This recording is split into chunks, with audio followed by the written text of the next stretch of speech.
makeshift capital, Vijayawada. Corruption is why builder Suraj Parmar of the Cosmos Group shot himself to death in one of his sample flats in Mumbai. In a 13-page suicide letter, Suraj Parmar outlined the harassment he was facing from officials in several government departments as well as politicians. These included difficulties in receiving approvals, issuance of stop work notices as well as bribes that Suraj Parmar had to keep on paying to survive in the industry. Builders tell Prime Property the approval process across the country has become unimaginably lengthy, tedious, unpredictable and depends on the whims and fancies of bureaucrats.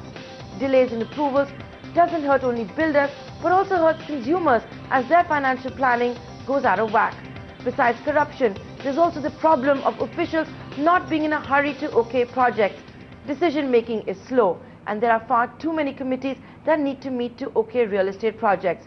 This is a problem we're going to focus right here on Prime Property in the weeks to come. Today, we're putting the spotlight on the National Capital Region, that's Delhi and its suburbs of Noida in Uttar Pradesh and Gurgaon in Haryana.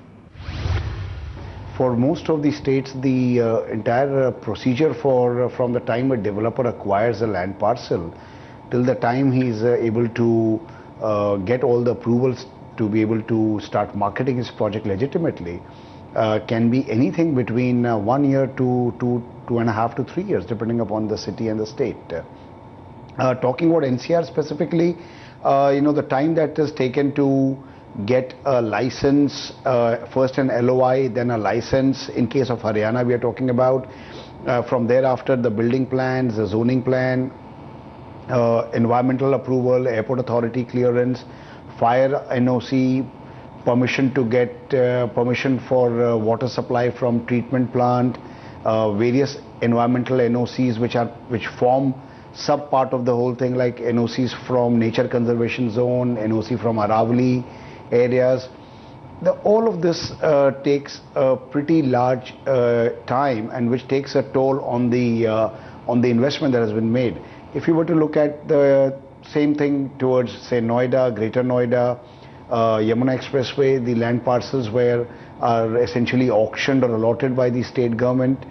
There probably the procedure is little shorter, but nevertheless by the time you get all the state approvals, including the fire, environment, airport authority, central groundwater clearances, the time is still anything between 1 to 1.5 years. We all know time is money. So what is the cost of this lengthy approval process? Easily, and when you look at the economic value of this cost, of this delay, because typically the land constitutes between 30 and 60% of the total project cost, depending upon whether your land is in tier 1 or tier 3 or tier 4 market of the country. So, and a developer essentially invests his own equity or capital, maybe with certain leverage from NBFCs, because bank funding for land is not available. Now, on that kind of an investment, which formulates 30 to 60% of the project cost, when you have a holding or a gestation period of 1 to 3 years, that interest cost itself, the carry cost of that investment, gets added into the project, which ultimately leads to a higher increase in the overall cost of an apartment to the home buyer. Let's go city by city. How long does it take in Noida? Look, when we talk about Noida, on an average, if I were to total up all the approvals that are required from the time you acquire the land till the time you hand over the possession and obtain the NOC, the occupation certificate, the entire series constitutes anything between 30 to 35 various NOCs or approvals. And mind you that each of these NOCs or approvals go through at least 7 to 8 people have to sign each file. So when you put that together, you're looking at more than 250 to 300 signatures which have to be taken in the entire course of the approval process in a project in Noida. Wow, 250 to 300 signatures to get approval for a real estate project. That's in Noida. What's it like in Gurgaon?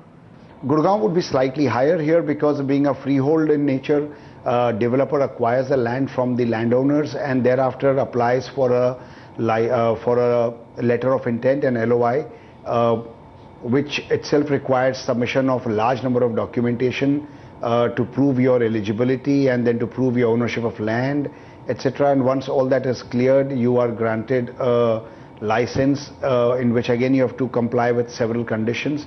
So I think in Gurgaon the overall number of permissions that one has to go for ranges between 40 to 48, and the number of signatures are anything in the tune of about 450 to 500 signatures. So clearly Gurgaon is worse off than Noida. What I want to ask you next is, where does all of this leave the buyer? You know, have you done any kind of a study on how much more expensive it gets for the buyer? Yeah, you know, the carry cost or the time value of the money which has been invested in the land and then waiting idle till the approvals have been obtained and the permission has been granted to start the project can easily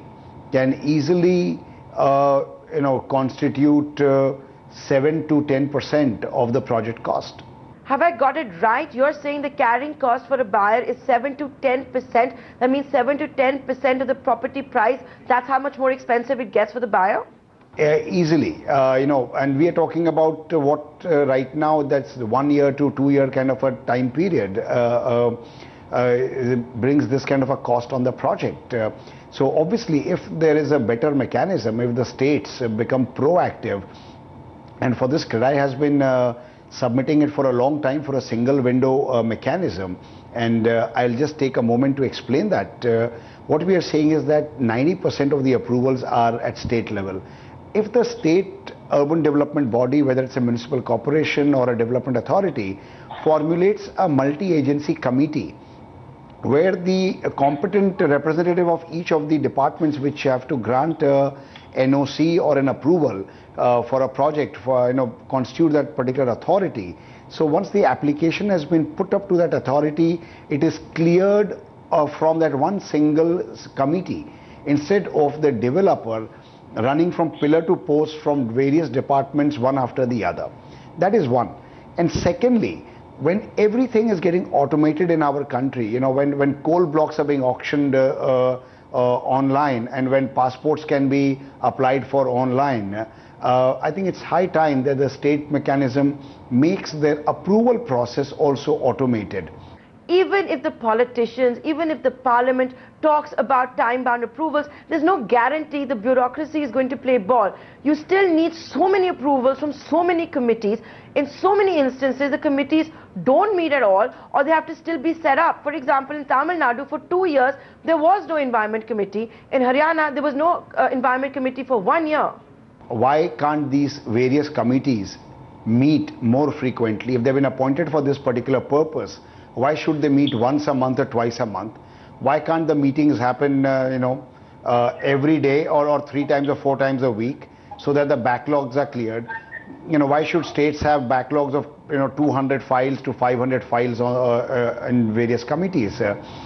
So there has to be a sense of service, that a particular service is to be given to the applicant in a time-bound manner. If there's an objection, it must be raised in a time-bound manner. It cannot be raised if say, suppose I put all my papers today and there is a 90-day time to provide the approval, then I should not be getting a questionnaire with 5 objections on the 85th day.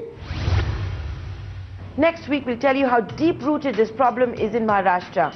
For now, time for a short commercial break. When we return, we'll head down south and tell you about the foundation of India's newest capital city. Stay tuned.